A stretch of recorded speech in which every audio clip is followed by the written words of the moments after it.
എല്ലാവർക്കും സുഖമാണെന്ന് വിശ്വസിക്കുന്നു. നമ്മൾ ഡെയിലി ചെയ്യുന്ന കാര്യങ്ങൾക്ക് ഏറ്റവും കൂടുതൽ നമ്മൾ ആശ്രയിച്ചിരിക്കുന്നത് കൈകാലുകളെയാണ് അല്ലേ? അപ്പോൾ നമ്മുടെ കൈകാലുകൾ എന്ത് പ്രവൃത്തി ചെയ്യണമെങ്കിലും നമ്മൾ രാവിലെ തൊട്ട് നമ്മൾ രാത്രി കിടക്കുന്ന സമയം വരെ നമുക്ക് ഏറ്റവും കൂടുതൽ നമ്മുടെ ചലിക്കുന്ന അവയവങ്ങളെന്ന് പറയുന്നത് കൈകാലുകളാണ്. എന്നാൽ നിങ്ങൾ എപ്പോഴെങ്കിലും ചിന്തിച്ചിട്ടുണ്ടോ ഈ കൈകാലുകൾക്ക് സ്വാധീനക്കുറവുണ്ടാവുകയോ അല്ലെങ്കിൽ അതിൻ്റെ പ്രവർത്തനം നഷ്ടമാവുകയോ അല്ലെങ്കിൽ നമ്മൾ വിചാരിച്ചതുപോലെ അതിൻ്റെ പ്രവർത്തനങ്ങൾ നടക്കാതെ വരികയോ ഇങ്ങനെയൊക്കെ ചെയ്തു കഴിഞ്ഞാൽ നമുക്ക് ആലോചിക്കാനേ വയ്യല്ലേ? ഒരു ദിവസം കൈകാലുകളൊന്നും പ്രവർത്തിക്കാതെ ഇരിക്കാനുള്ളൊരു ഒരു അവസ്ഥ നമുക്ക് ചിന്തിക്കാനേ പറ്റില്ല. എന്നാൽ ഒരു രോഗമുണ്ട്. ആ രോഗം ബാധിക്കുന്നത് നമ്മുടെ കൈകാലുകളെയാണ്. നമ്മുടെ കൈകാലുകളുടെ പ്രവർത്തനക്ഷമത നഷ്ടമാക്കുകയും നമ്മൾ ആഗ്രഹിക്കാത്ത തരത്തിലുള്ള മൂവ്മെൻറ്റ്സൊക്കെ ഉണ്ടാക്കാനുള്ള ഒരു രോഗത്തിനെ പറ്റിയാണ് ഞാൻ പറയുന്നത്. ആ രോഗമാണ് പാർക്കിൻസൺസ് ഡിസീസ് അല്ലെങ്കിൽ പാർക്കിൻസോണിസം. ആയുർവേദത്തിൽ പാർക്കിൻസൺസ് ഡിസീസിനെ കമ്പവാതമായിട്ടാണ് കണക്കാക്കുന്നത്. പാർക്കിൻസൺസ് ഡിസീസ് എന്ന് നോക്കാം. പാർക്കിൻസൺസ് ഡിസീസ് എന്ന് പറയുന്നത് നമ്മുടെ നെർവസ് സിസ്റ്റത്തിനെ ബാധിക്കുന്ന നമുക്കറിയാം നമ്മുടെ ബോഡി നെർവസ് സിസ്റ്റം കൊണ്ടാണ് ഉണ്ടാക്കിയിരിക്കുന്നത്. നാഡീവ്യൂഹം എന്നറിയപ്പെടും. നാഡീവ്യൂഹത്തിലുണ്ടാകുന്ന ചലന വൈകല്യമാണ് പാർക്കിൻസോണിസം ഡിസീസ് അല്ലെങ്കിൽ പാർക്കിൻസൺസ് ഡിസീസ് എന്നറിയപ്പെടുന്നത്. ഈ രോഗം പിടിപെട്ട് കഴിഞ്ഞ് കഴിഞ്ഞാൽ നമ്മുടെ തലച്ചോറിലുള്ള നെർവ് സെൽസിന് നാഡീകോശങ്ങൾക്ക് അതിന് ക്ഷതം സംഭവിക്കുകയോ അതിൻ്റെ പ്രവർത്തനം കുറയുകയോ അല്ലെങ്കിൽ മരണപ്പെടുകയോ ചെയ്യുമ്പോഴത്തേക്ക് നമ്മുടെ ശരീരത്തിൽ നമ്മളുടെ മൂവ്മെൻറ്റ്സിനൊരു വ്യത്യാസം വരികയും നമുക്ക് വിറയൽ, അതുകൂടാതെ നമ്മുടെ ബോഡി സ്റ്റിഫാവുക, അതുപോലെ നമ്മുടെ ബാലൻസ് തെറ്റുക. ഇതൊരു പ്രോഗ്രസീവ് ഡിസോർഡർ ആയതുകൊണ്ട് തന്നെയാണ് ഈ പാർക്കിൻസോണിസം പേഷ്യൻസിന് കുറച്ച് നാൾ കഴിയുമ്പോഴത്തേക്ക് നടക്കുവാനും സംസാരിക്കുവാനും അതുപോലെ തന്നെ അവരുടെ ചെറിയ ചെറിയ കാര്യങ്ങൾ പോലും കംപ്ലീറ്റ് ചെയ്യാൻ പറ്റാത്ത ഒരു അവസ്ഥയിലോട്ട് എത്തിക്കുന്ന ഒരു രോഗമാണ് ഈ പാർക്കിൻസൺസ് ഡിസീസ് എന്ന് പറയുന്നത്. നമ്മുടെ തലച്ചോറിൻ്റെ പല ഭാഗങ്ങളെയും അഫക്റ്റ് ചെയ്യുമെങ്കിലും ഇത് മെയിനായിട്ടും നമ്മുടെ തലച്ചോറിൻ്റെ ഏറ്റവും താഴത്തെ ഭാഗമായ സബ്സ്റ്റാൻഷ്യ നയഗ്രയിൽ അഫക്റ്റ് ചെയ്യുമ്പോഴത്തേക്ക് അവിടുത്തെ ന്യൂറോൺസിന്, അതായത് അവിടുത്തെ നാഡീകോശങ്ങൾക്ക് നാശം സംഭവിക്കുമ്പോഴത്തേക്കാണ് ഈ രോഗം നമുക്ക് പ്രകടമായി കാണാൻ പറ്റുന്നത്. നിങ്ങളെ സഹായിക്കുന്ന ഒരു രാസവസ്തുവാണ് ഡോപ്പമൈൻ എന്ന് പറയുന്നത്. അത് ഉണ്ടാകുന്നത് ഈ സബ്സ്റ്റാൻഷ്യ നയഗ്ര, അതായത് നമ്മുടെ തലച്ചോറിൻ്റെ താഴ്ഭാഗത്തുള്ള ഒരു ഏരിയയാണ് ഈ സബ്സ്റ്റാൻഷ്യ നയഗ്ര എന്ന് പറയുന്നത്.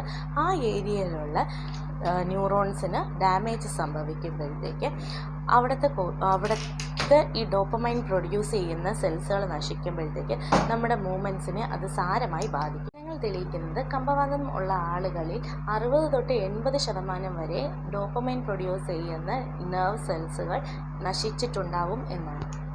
പാർക്കിൻസൺസ് ഡിസീസ് ഉള്ള ആളുകളിൽ നമ്മുടെ ഓരോ നെർവ് എൻഡിങ്സിലും ഒരു ന്യൂറോ ട്രാൻസ്മിറ്റർ ഉണ്ട്, നോർ എപ്പിനെഫ്രൈൻ എന്ന് പറയും.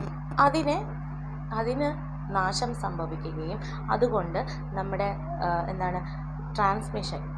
ഇമ്പൾസ് ട്രാൻസ്മിഷൻ നടക്കാതെ വരികയും അത് കാരണം പൾസും BP വേരിയേഷൻസും എല്ലാം കാണാറുമുണ്ട്. വളരെയധികം ക്ഷീണമുള്ളതായിട്ടും BP എപ്പോഴും ഫ്ലക്ച്വേഷൻ ഉള്ളതായിട്ടും നമുക്ക് കാണാൻ സാധിക്കുന്നതാണ്. പാർക്കിൻസൺസ് രോഗികളിൽ കാണുന്ന ലക്ഷണങ്ങൾ എന്തൊക്കെയാണെന്ന് നമുക്ക് നോക്കാം. ആദ്യമായി പറയുന്നത് വിറയലാണ്. വിറയൽ ഒന്നീ ഒരു കയ്യിൽ നിന്ന് അല്ലെങ്കിൽ കാൽപാദത്തിലോ അല്ലെങ്കിൽ താടിയെല്ലിനായിരിക്കും ആദ്യം അഫക്റ്റ് ചെയ്യുന്നത്. ഇത് കാലക്രമേണ പ്രോഗ്രസ് ചെയ്യുകയും ചെയ്യും. നമ്മൾ ഇൻവോളണ്ടറി ആയിട്ട് ഈ വിരലുകൾ ഇങ്ങനെ കൂട്ടിമുട്ടിക്കാനുള്ള ഒരു ടെൻഡൻസി ഈ PD പേഷ്യൻസിൽ കാണാൻ പറ്റുന്നതാണ്. അത് നമുക്ക് കാണുമ്പോഴത്തേക്ക് ഗുളിക ഉരുട്ടുന്ന ഒരു ഫീലിംഗ് ആണ്. ഈ ഗുളിക ഉരുട്ടുന്നത് പോലത്തെ ഒരു സിംറ്റമാണ് അവർ കാണിക്കുന്നത്. നമ്മൾ റെസ്റ്റ് എടുക്കുന്ന സമയത്തോ അല്ലെങ്കിൽ സ്ട്രെസ്സിലാകുന്ന സമയത്തോ ആണ് കൂടുതൽ പ്രകടമാകുന്നത്. ഉറങ്ങുമ്പോഴും നമ്മൾ മനഃപൂർവ്വമായിട്ട് ഓരോ കാര്യങ്ങൾ ചെയ്യുമ്പോഴത്തേക്കും ഇത് ഇമ്പ്രൂവ് ആകുന്നതുമായിട്ട് നമുക്ക് കാണാം. എന്ന് പറയുന്നത് മസിൽ സ്റ്റിഫ്നെസ് ആണ്. ഈ മസിൽ സ്റ്റിഫ്നെസ് എന്ന് പറയുമ്പോഴത്തേക്ക് നമ്മുടെ എന്താണ് ശരീരഭാഗം ഇങ്ങനെ വലിഞ്ഞിരിക്കുന്നത് പോലെ തോന്നുകയും അത് നമ്മൾ മനഃപൂർവ്വമായിട്ട് നോക്കുമ്പോഴത്തേക്ക് പെട്ടെന്നൊരു ജേർക്കി മൂവ്മെൻറ്റ്സ് ഒക്കെ ഉണ്ടാവാനുള്ള സാധ്യത വളരെ കൂടുതലാണ്. അതിനാണ് മസിൽ സ്റ്റിഫ്നെസ് എന്ന് പറയുന്നത്. മൂന്നാമതായി പറയുന്നത് ബ്രാഡിക്കൈനീസിയാണ്. നമ്മുടെ ചെയ്യുന്ന മൂവ്മെൻറ്റ്സ് നമ്മൾ നോർമലി പെട്ടെന്ന് ചെയ്തുകൊണ്ടിരുന്നതും എളുപ്പത്തിൽ ചെയ്തുകൊണ്ടിരുന്നതുമായ മൂവ്മെൻറ്റ്സ് താരതമ്യേന ചെയ്യാൻ നമുക്ക് ഭയങ്കര പാടായിട്ട് വരികയും സ്ലോ ആയിട്ട് ചെയ്യുകയും അവസ്ഥയാണ് ഈ ബ്രാഡിക്കൈനീസിയ എന്ന് പറയുന്നത്. ഉദാഹരണത്തിന് നമ്മുടെ ഡ്രസ്സ് വാഷ് ചെയ്യുന്നത്, നമ്മൾ ഡ്രസ്സ് സാധാരണ നല്ല എളുപ്പത്തിൽ വാഷ് ചെയ്യാൻ പറ്റും. എന്നാൽ ഒരു PD ആയിട്ടുള്ളൊരു പേഷ്യൻസിന് ഈ വാഷ് ചെയ്യുന്നത് കുറച്ച് സ്ലോ ആയിട്ടായിരിക്കും. അതുപോലെ ഡ്രസ്സ് ചെയ്യുന്നതും അവർക്ക് സ്ലോ ആയിട്ട് ചെയ്യാൻ പറ്റുകയുള്ളൂ.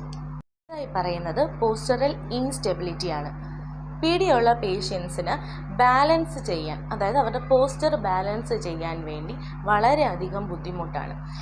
PD പേഷ്യൻസിന് നമ്മൾ കൂടുതലായിട്ട് കാണുന്ന നടത്തത്തിന് പാർക്കിൻസോണിയൻ ഗെയ്റ്റ് എന്നാണ് അറിയപ്പെടുന്നത്. അവരുടെ നടത്തം നമ്മൾ ശ്രദ്ധിച്ചു കഴിഞ്ഞാൽ അവർ കുറച്ചൊന്ന് ഫ്രണ്ടിലോട്ട് കൂനി കൈകൾ ഫുൾ താഴോട്ടിട്ട് പയ്യെയാണ് ഓരോ സ്റ്റെപ്പും എടുത്ത് വെക്കുന്നത്. നമ്മൾ ശ്രദ്ധിച്ചു കഴിഞ്ഞാൽ നമുക്ക് മനസ്സിലാവും അവരെ അത്രത്തോളം എഫേർട്ട് എടുത്ത് ബുദ്ധിമുട്ടിയാണ് ആ ഒരു സ്റ്റെപ്പ് എടുക്കുന്നത്. കാരണം അവർക്ക് ആ ഒരു സ്റ്റെപ്പ് അങ്ങനെ എടുത്തില്ല എങ്കിൽ, സ്പീഡ് കുറച്ച് കൂടുകയാണെങ്കിൽ അവർക്ക് വീഴാനുള്ള സാധ്യത വളരെ അധികം കൂടുതലാണ്. ലക്ഷണങ്ങൾക്ക് പുറമെ പേഷ്യൻസിന് ഈ PD ഉണ്ടാകുന്നതിന് മുമ്പ് തന്നെ ഡിപ്രഷൻ, ആൻസൈറ്റി തുടങ്ങിയ പ്രശ്നങ്ങൾ നമുക്ക് കാണാൻ സാധിക്കുന്നതാണ്. അതുകൂടാതെ അവർക്ക് വിഴുങ്ങാനും ചവയ്ക്കുവാനുമുള്ള ഒരു ബുദ്ധിമുട്ട് നമുക്ക് നേരിടുന്നതാണ്. അവരുടെ സംസാര രീതിക്കും മാറ്റം ഉണ്ടാകും. ഒന്നുകിൽ അവർ നല്ല സ്പീഡിലായിരിക്കും സംസാരിക്കുന്നത്, അല്ലെങ്കിൽ വളരെ നമുക്ക് മനസ്സിലാവാത്ത രീതിയിലായിരിക്കും സംസാരിക്കുന്നത്. പെട്ടെന്ന് സംസാരിച്ച് അവർക്ക് ഇങ്ങനെ ഒരു പ്രശ്നമുണ്ടെന്ന് അറിയിക്കാതിരിക്കാൻ പെട്ടെന്ന് സംസാരിക്കുന്നത് പോലെ, അല്ലെങ്കിൽ എന്തെങ്കിലും മറച്ചു വെക്കുന്നത് പോലെയുള്ളൊരു സംസാര രീതിയാണ് കൂടുതലായിട്ടും PD പേഷ്യൻസിൽ കാണുന്നത്.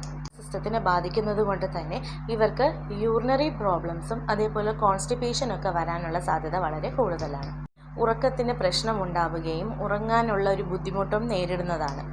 മെമ്മറി പ്രോബ്ലംസും ചിന്തിക്കാനുള്ള ശേഷിക്കുറവും എല്ലാം കാണാൻ കഴിയുന്നതാണ്. ഇത് കൂടാതെ ഡിമെൻഷ്യ പോലുള്ള രോഗങ്ങളും ഉണ്ടാകാനുള്ള സാധ്യത വളരെയധികം കൂടുതലാണ്. മസിൽ ക്രാംസ്, പെയിൻ, പിന്നെ അതുപോലെ തന്നെ ഫെറ്റീഗും ലോസ് ഓഫ് എനർജിയും എല്ലാം നമുക്ക് കാണാൻ സാധിക്കുന്നതാണ്. ഡിസീസ് ആർക്കൊക്കെയാണ് ഉണ്ടാകുന്നതെന്ന് നമുക്ക് നോക്കാം.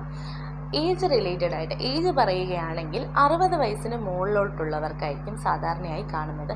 എന്നാൽ 50 വയസ്സിൻ്റെ ഇടയിലൊക്കെ 50-55 വയസ്സിലൊക്കെയും നമുക്ക് ഈ പാർക്കിൻസൺസ് ഡിസീസ് കാണാൻ സാധിക്കുന്നതാണ്. സ്ത്രീകളിലെ താരതമ്യേന പുരുഷന്മാർക്കാണ് ഏറ്റവും കൂടുതൽ പാർക്കിൻസൺസ് ഡിസീസ് ഉണ്ടാകുന്നത്.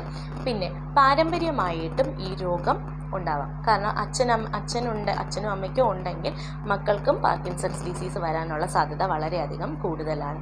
അതുകൂടാതെ എൻവയോൺമെൻറ്റ്, അതായത് പെസ്റ്റിസൈഡ്സിൻ്റെ ഉപയോഗം അമിതമായിട്ട് കാണുന്ന ഏരിയാസിൽ, അതുകൂടാതെ മാംഗനീസിൻ്റെ ഉപയോഗം കൊണ്ടോ അല്ലെങ്കിൽ എന്തെങ്കിലും ഇലിസിറ്റ് ഡ്രഗ് യൂസേജ് കൊണ്ടോ ഒക്കെ ഈ പാർക്കിൻസൺസ് ഡിസീസ് ചെയ്യാമെന്ന് നമുക്ക് നോക്കാം. ഇത് ഡയഗ്നോസ് ചെയ്യാൻ വേണ്ടി ന്യൂറോളജിക്കൽ എക്സാമിനേഷൻ ചെയ്യുന്നത് വളരെ അത്യാവശ്യമാണ്. അതുകൂടാതെ നമുക്ക് ബ്ലഡ് ടെസ്റ്റോ ലബോറട്ടറി ടെസ്റ്റുകളെയൊക്കെ ആശ്രയിക്കാം. അതുകൂടാതെ എസ്പെക്റ്റ്, MRI സ്കാൻ തുടങ്ങിയ സ്കാനുകൾ നമുക്ക് ഉപയോഗപ്പെടുത്താവുന്നതാണ്. ചികിത്സിച്ച് ഭേദമാക്കാൻ പറ്റുന്ന ഒരു രോഗമല്ല, എന്നാൽ ഇതിൻ്റെ ലക്ഷണങ്ങൾ നമുക്കൊരു പരിധിവരെ നിയന്ത്രിക്കാൻ കഴിയുന്നതാണ്. ചികിത്സിച്ച് ഭേദമാക്കാൻ പറ്റുന്ന ഒരു രോഗമല്ല. ഇതിൻ്റെ ലക്ഷണങ്ങൾ, അതായത് ഇതിൻ്റെ മൂവ്മെൻറ്റ്സിൻ്റെയൊക്കെ ഒരു പരിധി വരെ സപ്ലിമെൻറ്റ്സ് നൽകിയും അതുകൂടാതെ ഹെൽത്തി ഡയറ്റ് ഫോളോ ചെയ്തുമൊക്കെ നമുക്ക് ഒരു പരിധി വരെ ഈ ലക്ഷണങ്ങളൊക്കെ ഒന്ന് സപ്രസ് ചെയ്യാൻ പറ്റുന്നതാണ്. അത് രോഗം മൂർച്ഛിക്കാതിരിക്കാനും ഇത് സഹായിക്കുന്നതാണ്.